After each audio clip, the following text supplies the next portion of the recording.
Welcome to the Nerd Party.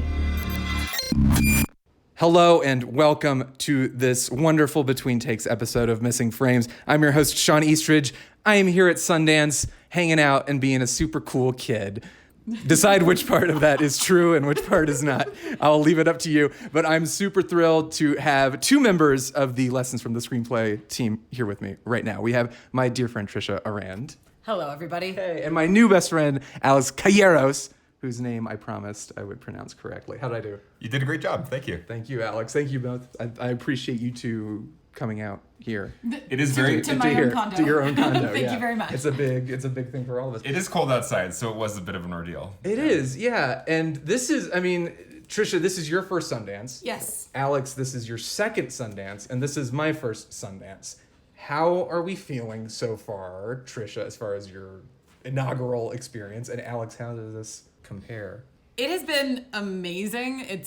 I basically had no expectations going in. I have just been blown away by the density of not just the town, but like the actual people in the business that are congregating here, that are excited about film. I've heard the Sundance effect be described, where you see a movie at Sundance, you're like, this is the greatest movie I've ever seen. Which you would absolutely not think if you saw it outside of that. But the energy is so palpable and so concentrated. Yeah. And everyone is so hyped about every film that's here. And so even though it's extremely cold and crowded and kind of insane all the time, it's just thrilling. It's like an amazing experience. It's really cool, because I found that the first time I came here as well, that most of the films I saw, even if they weren't 100% my cup of tea, I really appreciated them in a way that I think if I was watching at home on Netflix, I might have been like, whatever. Oh, I totally agree. And it really shows you how much an audience, Yes. the energy of an audience affects your viewing experience, because people here are really here to appreciate the films, and the energy of that kind of reverberates through you. And like, I just saw a really powerful documentary, which we can talk about, and I felt like my emotional experience was hyped up because I could feel everybody around me having the same experience. Well, and it's crazy to sit in a movie theater, which is so packed that people are standing outside, like hoping Desperate. and praying Yeah. they're gonna get in. And like for indie films, not for like a Marvel movie, And So, you know for a fact that like the stars and the filmmakers are in the theater. I think that's part of it too. Yeah. There's a sense, like you were saying, there are movies that you could see at a festival like Sundance,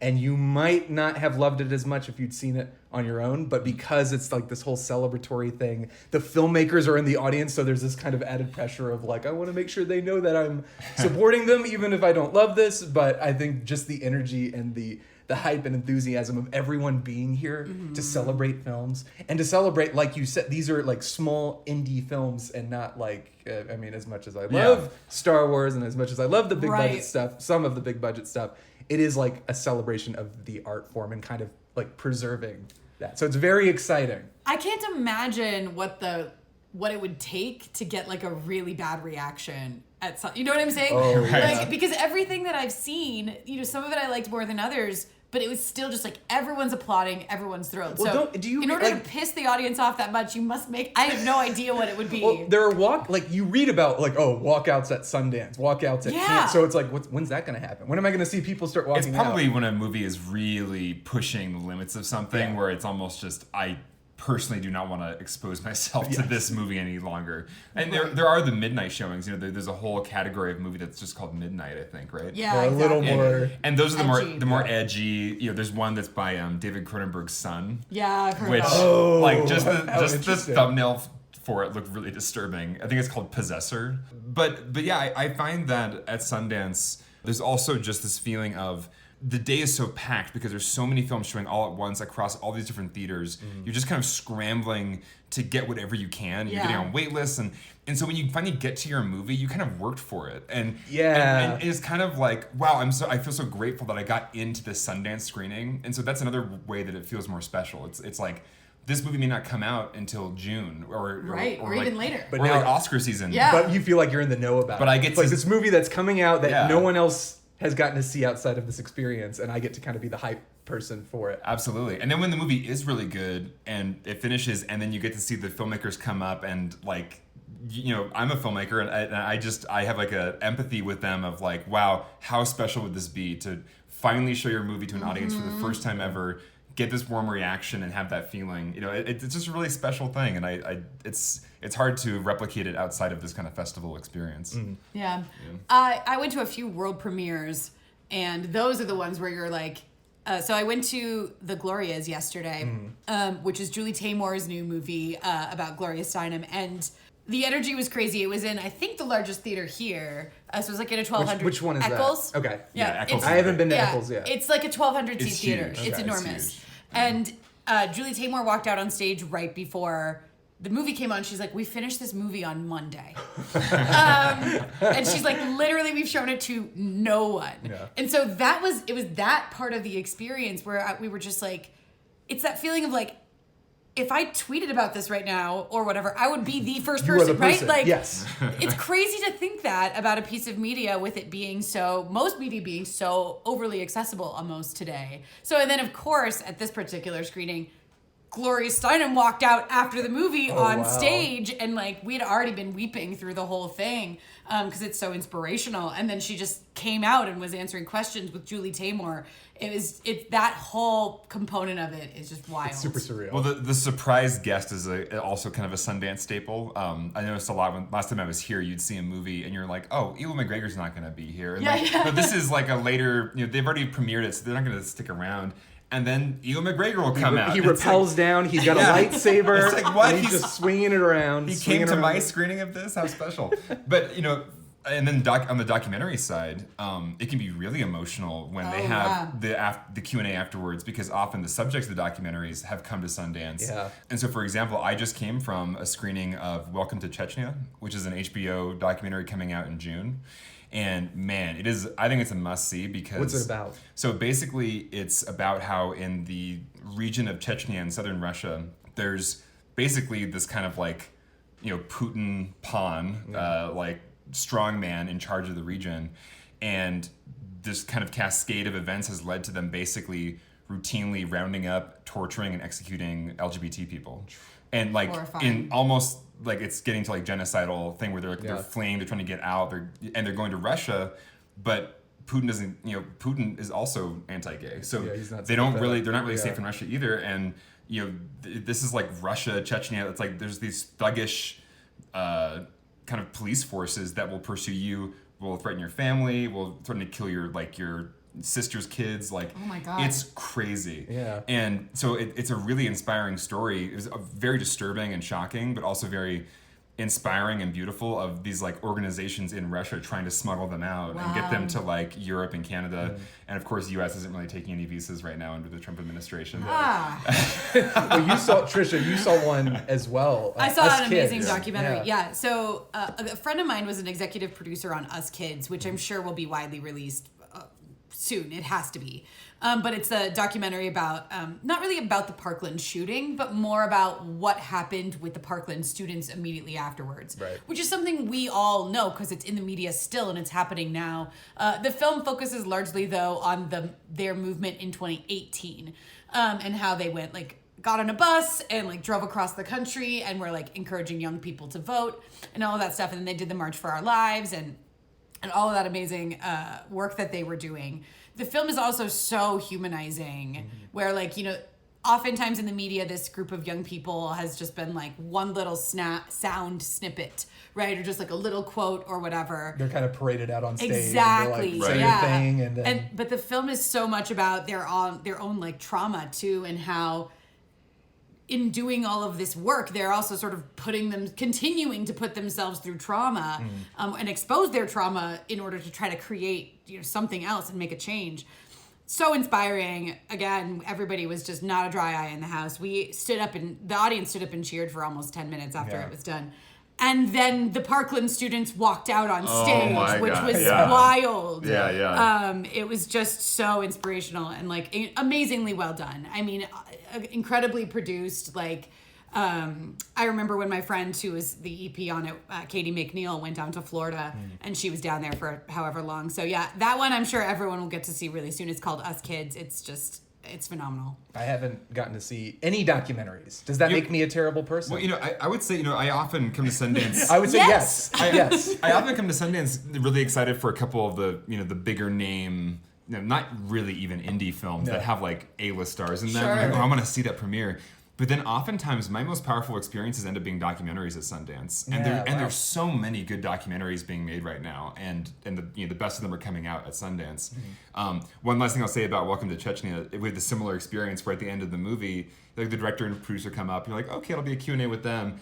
And then like these people who are the stars of the movie who are like also like fleeing for their lives, Wow. and like that's intense. And like and the woman and the transgender man who like are basically running this like secret organization to hide them and get them out of the country. Wow. Like walked onto stage, and it was like, whoa, like, and then that's when everybody like stood up and cheered, and it was that's like, amazing. That's incredible. It's super powerful after watching this like incredibly traumatic story. Like they're there in person. Yeah. And the one I'm sure you'll get to see, the doc that I saw that I'm sure everyone will get to see very, very soon, is a Netflix documentary about the journalist Kim Wall, who was murdered in 2017 by an eccentric inventor aboard a private submarine. It's wild.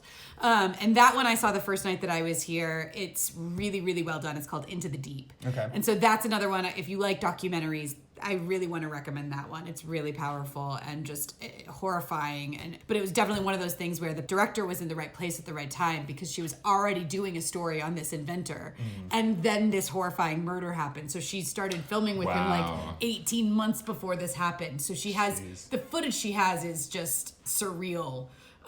Staring right into the face of someone that you know is going to commit this horrifying crime. It's wild. Yeah. Wow. I've only seen 2 features, so this has been great. So like doing this as press is awesome because it's like you get access to so much, and you get to talk to the filmmakers, and you actually get to connect with people. But at the same time, trying to do all that and going to red carpets and then trying to actually see the movies is sort of just like, I don't know what's happening. I'm kind of like, I'll do whatever. Yeah, what's that? Okay, great. So I saw Beast. That was the first movie I saw. I saw that Saturday night, and that was very. It was very good. They had this kind of like youthful energy because it's following high school students, and they had all the kids there. And one of the kids in the movie is just this like YouTube, not personality but talent, like he does skateboarding and stuff and flips, and like this kid is crazy. And in the movie he's doing stuff where you're like, is this safe? Is he allowed, this teenager allowed to be doing, who was watching this poor child? How did the insurance like approve this? Exactly. But I loved the aesthetic of it and the energy of it, and the purity of the performances were so good. And then I ran into Jim Cummings, the writer and director and star of Thunder Road, one of my favorite movies, who produced Beast. And I ran into him. I'm like, you're Jim Cummings. And he's like, don't ever speak to me ever again. That's not what he's No, he is genuinely Jim Cummings. If you ever get an opportunity to see him, this guy is like one of the sweetest people I've ever met. He was like practically like, yeah, come over here and talk to me. And I was like, all right, I'll do it. But him, Tara Ansley, who produced it, I talked to Will Madden, who's one of the stars in it. And the movie walks a very fine line because it's following 3 very distinctive personalities. You have this very diverse cast. This one boy who is the crazy skateboarder. You're following this girl who's like in theater, and then you're following this like guy who's like a gun aficionado and very obsessed with it. And the movie is trying to do a whole lot of things. It's not always successful, but the sincerity of, is that? Sincerity. I can't even talk. We're all in the position of needing coffee and dying, so just please bear with it. But what Danny Madden's trying to pull off, I like appreciate his attempt to pull all these threads together. All the performances are great, but especially the guy, his brother, the director's brother, Will Madden. It's there in the writing, but Will's performance is so strong. And then I saw The Climb last night, and that was just fun. It's like a weird twist on a bromance. I don't even want to tell you fully what it's about. I'll tell you just the pitch is basically on the eve of this guy's wedding, these 2 best friends, the groom-to-be finds out that his wife has slept with his best friend. His best friend basically tells him like, oh, hey, by the way, while they're biking, that he's like, I slept with your wife, or your fiance. Yeah.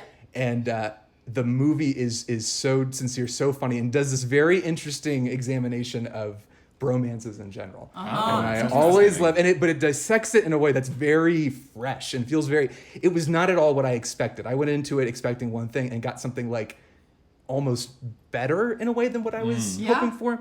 Very funny and really impressive. It's this guy's debut, and he films every scene is shot in like a single take, but in a way that doesn't feel showy. It feels very natural. And there were points where I kept forgetting I was watching like a single shot. Wow. The way he stages it and the energy of the way he stages it is very character and story driven.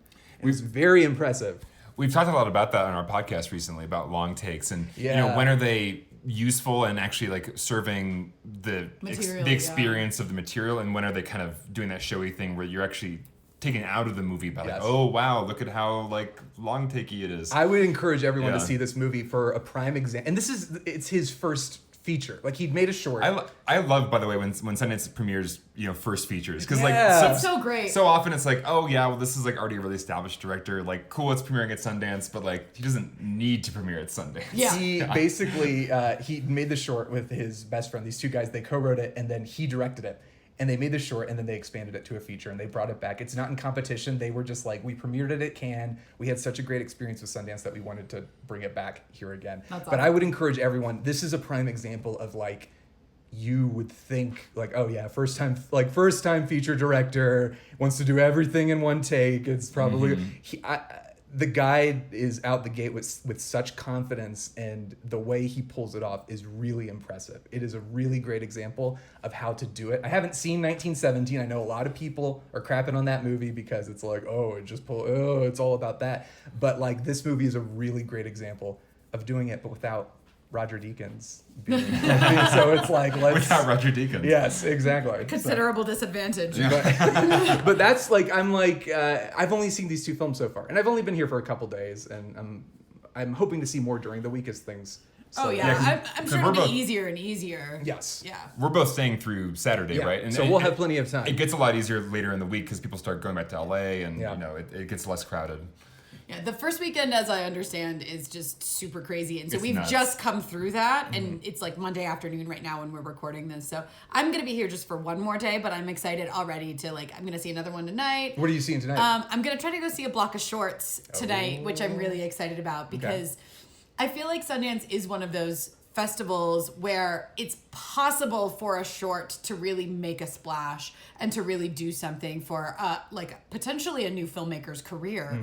And as we've seen many times over, we see that happen here where it often just doesn't happen anywhere else because the festival itself doesn't have the resources or weight or attendance for that to actually be a thing. And so that I'm excited to go to the shorts block and see what new cool filmmakers I'm going to probably get to see features from in the future, that's a cool idea. That's something that I am kind of bummed hasn't been a priority for me, because it's I feel the same way. I want to go see these movies and start to see, because that's where a lot of the upcoming talent is they're making these shorts and then they're coming back, just like with The Climb, they're coming back with a feature that is exactly really exciting. And it's so hard. There's so much to do. You can't. You just can't do it. You have to just kind of pick and choose. Yeah. It's frustrating because there's so much happening simultaneously each day. There's a lot of stress actually around planning your day. And do I want to go to this event or this movie or right?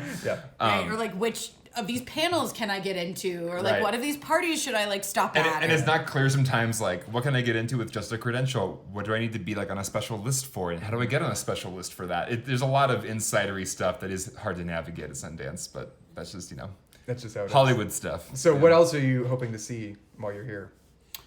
Let's see. Well, today I saw one of the ones I was really excited to see. I saw Wendy this morning, which, if you don't know, is a modern reimagining of Peter Pan's story. Okay. By the director of Beasts of the Southern Wild. Oh, interesting. Yes, which I was just really excited to see his new feature. And I'm a huge Peter Pan fan. I've seen every adaptation of it. And so I was really, really excited to see this. And it's just lovely.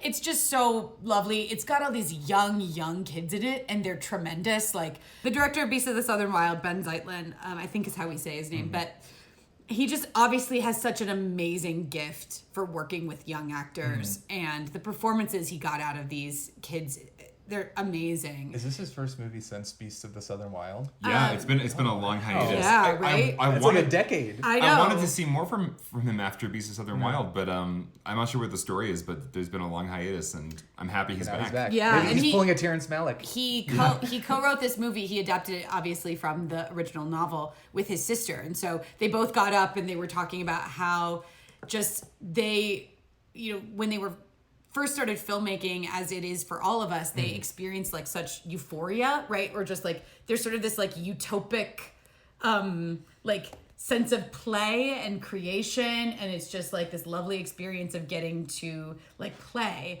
And then they were saying like they saw what happened to Quvenzhané Wallis, not like anything terrible, but once Beast of the Southern Wild came out and she was like a huge star and she was 6 years old, and then like as they were watching, they've stayed friends with her and like watching her grow up and be an even bigger sort of star.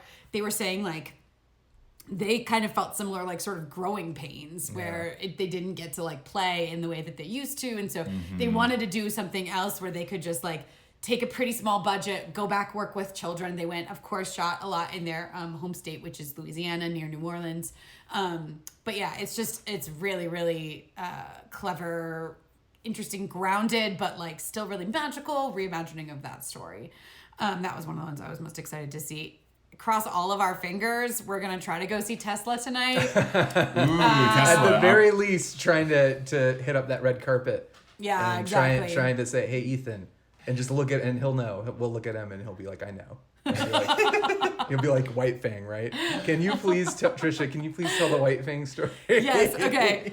So I yesterday went to the wrong movie theater for something that I was trying to go see. It's very embarrassing. It's sort of a classic new Sundance thing. I think it's a rite of passage. Definitely just walked to the wrong theater and then totally missed my screening. But so I was sitting in this cafe, and the cafe is at the public library, and there's a theater down there at the public library as well in Park City. And a few of the employees there are clearly like sort of special needs, or like, you can just tell that like this is their place of business, and there's lots of community support around this like cafe. Yeah. I'm sitting there charging my phone, and Ethan Hawke walks in, and there were not very many people in this cafe at all. And the minute he set foot inside, two of the employees just shouted White Fang at him. They were like, White Fang! And he just walks up to them and he throws his arms around them and was like, you guys saw White Fang? As though, I don't know. Like, I've never seen this movie. I've never seen it. This is the new missing frame. Let's do it. oh my God. Okay, so yeah, White Fang is the movie Ethan Hawke basically made in the early 90s when he was a teenager. That's based on the Jack London novel. Anyway, and he was like, you guys saw White Fang? You liked it? And they were like, we love it. He's like, I loved working on White Fang because I got to work with these wolves, and they're such amazing animals. And like everyone around had just melted into a puddle of how adorable what was happening. This interaction was. Yes, yeah. it was This so is cute. amazing. And then, and so, friends of the employees started snapping photos of them with Ethan, and they were just thrilled. And then, Ethan was on his way to a movie, and so he goes to leave, and someone just from the crowd shouts like, hey, Ethan, are you having a good time? And he just stops and he goes, are you kidding me? This is just the best. Like his expression of just like, we're at Sundance. This is the best place we could be. I love It's it. like so, because It's so wholesome. Like it was you- just like gorgeous. there's a scary part where he says, like, are you kidding me? Like, Yeah. like fuck off, Yeah. But it's like, no, like this is the best thing ever, you guys. Yeah. That's but that's also part of Yes. the amazingness of this experience. Yeah. Like with Ethan, like with Jim, and everyone who worked on Beast and all these amazing producers and writers and talent. You get to meet these people and humanize them in a way you don't often get to when you're admiring from afar. Yeah. And getting that affirmation to see like this person I admire, who I hope is like We're all just people. Yes, Yeah. I hope they're as wonderful as I would Yeah. think they are. They are, and I love it. I love it. I've seen quite a few other celebrities, and it's almost always just like passing them on the street kind of Well, thing. we're all packed into this like very Yeah. small corridor, Yes. Main Street, and so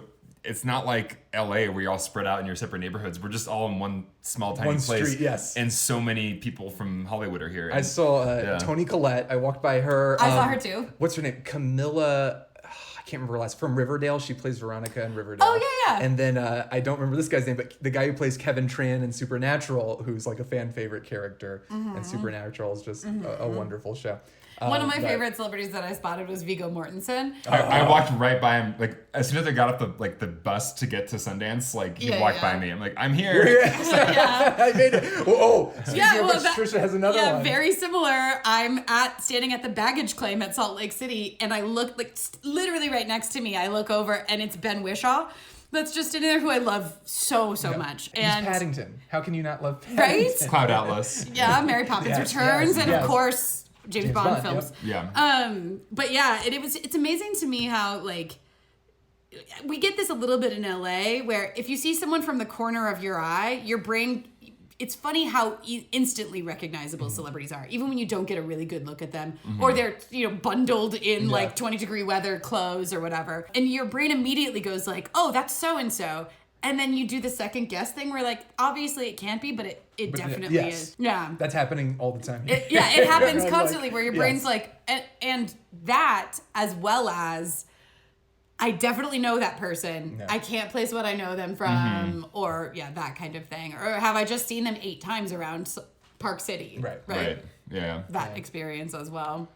I walked by Jesse Williams, who I first saw on Grey's Anatomy, but he has these like very piercing blue eyes, and they are that way in real life. And so I was walking by, I'm like, who is this person? Whoa, his eyes are like piercing through me. Oh, it's that guy. That's how I feel. Some celebrities in real life, you're just like, they do have like the star energy. Yes. They're actually much more gorgeous in real life, in my experience. It's like, as pretty as you think that actor is or whatever, they're that much more beautiful in real life. I saw Elizabeth Moss on the street, which nearly killed me. But just radiant. And I heard her say like 3 words to the person she was with, and I was like, that's how Elizabeth Moss sounds. Like, the voice is just as recognizable as anything else. It's a real Elizabeth Moss.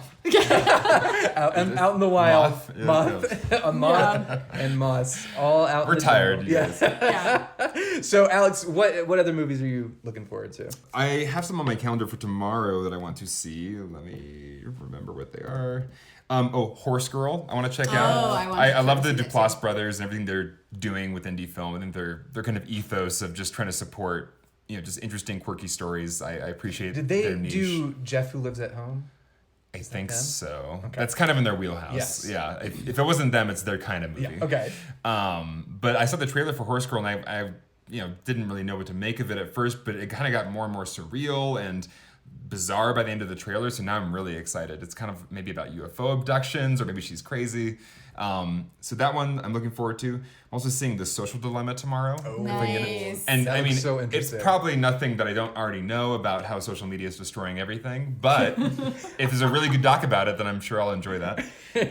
One thing I do want to say too is that besides going to films here, part of the reason I even decided to come out to Sundance is because of this burgeoning group of documentary editors who have kind of banded together in like a volunteer-led kind of pseudo-union where we're organizing online and basically just like creating a community, because a lot of times in the indie film world, it's non-union work. It's you don't really have the community in post-production. You're just by yourself at a computer, so you don't really have a support system around you.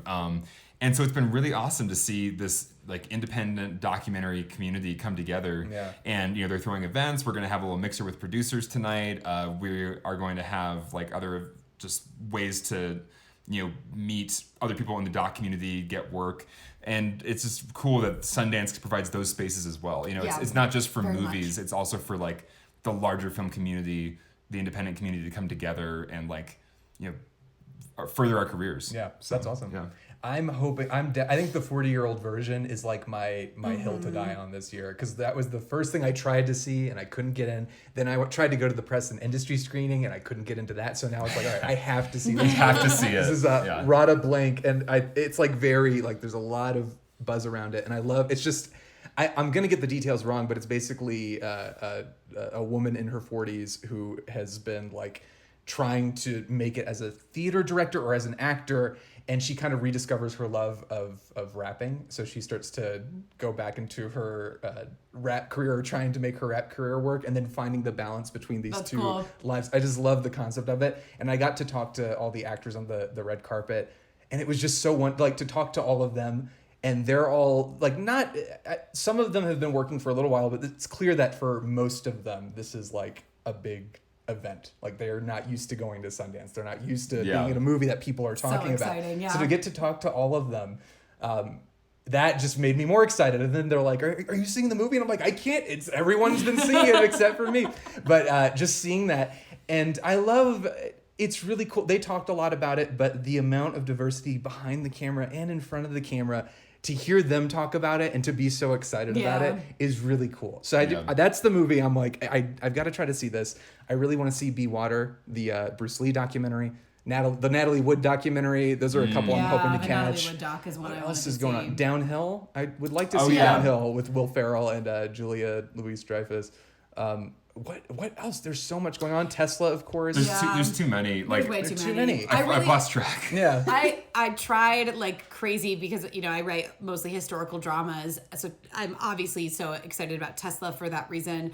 But then I also tried hard and I didn't get in to see Ironbark, that's which another I'm one. really, really sad about. Yeah. So I'm definitely going to try to catch it. I'm hoping it'll be out pretty soon. And maybe not too soon, maybe award season, but I'm really going to try to catch Ironbark as well, which is the Benedict Cumberbatch like Cold War spy sort of thing. Somebody said, overheard somebody saying that was like by far the best movie they've seen. I am so bummed I missed it. Damn. Yeah, I got some work to do the next few So days. there we go. Who knows? Now this was it was a complete stranger, but I was like, okay, well somebody liked it. My first time here, I had like maybe 1 or 2 days left of the festival, and I just asked a volunteer, as I was walking between theaters, I was like, hey, what's your favorite movie so far?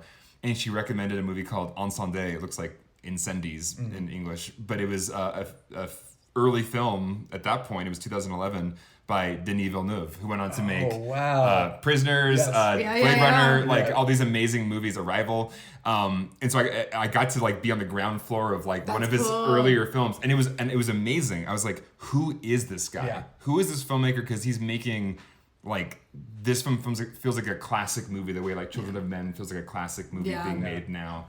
And I was so hoping that he was going to go somewhere, and then he totally did. Yes. That's been very exciting. Like it all goes back to what you were saying, Tricia, just about like, we've all been kind of saying it, like being on the ground floor and getting the opportunity. You never know, but you might accidentally, quote unquote, see something that it's like, oh my God, like I was not expecting that, and then it also becomes Villeneuve and like things like that are wonderful. Yeah, and it's also just very inspiring because even though your chances of getting into Sundance are 1 in a million or something, it's still to see those stories, to see the early filmmakers who do make it in, who are really deserving of this spotlight.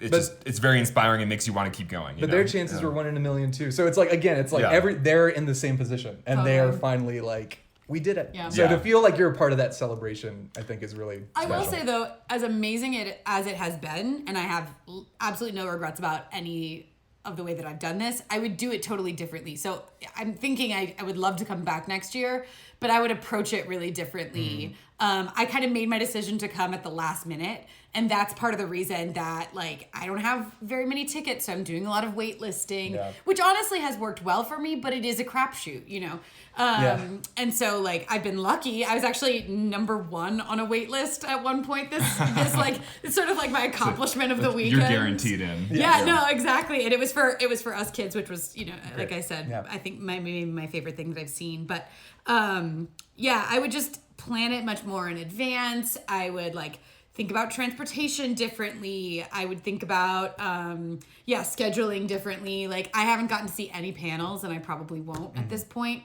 But I know there were some amazing panels I would have loved to go to and things like that. So I would plan it differently, and I would also like make sure that whether it's if you just have to spend the money to buy like a 10 movie pass, save up your money and probably do it that way, or like whether you can be press, apply early, get a press tag, or like if you're a filmmaker, whatever you need to do, like you have a filmmaker badge because of the doc editors. Right, and that's a wonderful thing too, is that because Sundance has a documentary film program, they're working with our little burgeoning alliance. Yeah. And we worked together, and they were like, hey, we want to get your editors in and get them credentials. So as an editor, I got a credential, even though I don't have a film here, which was so cool. Yeah. That's awesome.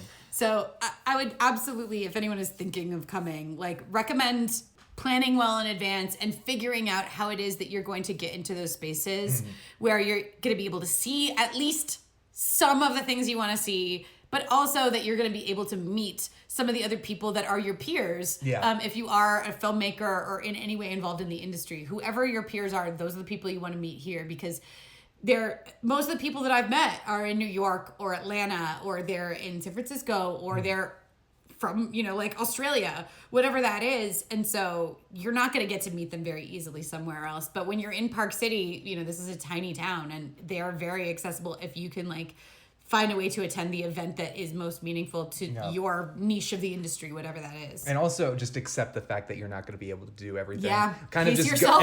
be Just happy. letting go. Yes. Yeah. Let go of the plan. Be ready to let go of the plan, which is what I've found I've had to do. Well, because you get stressed out because you're like, oh man, I did want to go to this event or this movie, and none of it's working out, and now the shuttle's not coming soon enough, and when am I going to eat dinner? And you get into a frenzy, and you just have to let go and just be like, I'll just do what I can. Let fate guide me. Sometimes you meet people in the most random places. Yep. Exactly. Well, what happened with me was I missed the 40-year-old version press and industry screening. I went over to the Filmmakers Lounge, and that's where you met Tim. And, I'd met him the night before, but he was there, and he came over and was just hanging out. And then he and the film's Beast producer, one of its producers, Ben, they invited. They're like, we're going to just a celebration. You want to come? And I was like, okay. Awesome. So it was just, but it's just just didn't embrace it and enjoy it and accept that. Yeah. It's going to be great. And pace yourself and sleep. Sleep, please. Sleep. Yeah. One thing no one at this table has done.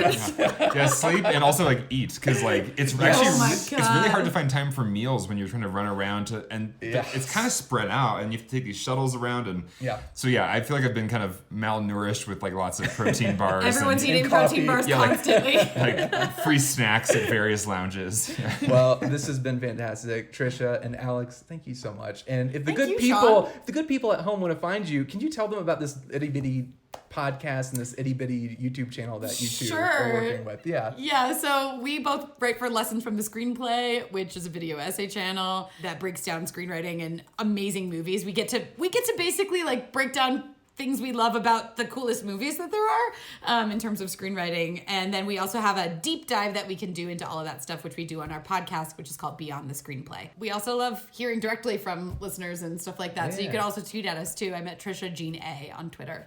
I'm at Alex_Calleros on Twitter. And then follow me at YayShawnDoorman. Talk to me, and I'll talk back. Maybe. But this has been great. Thank you both so much. And thank you all for tuning in. Stay tuned for more.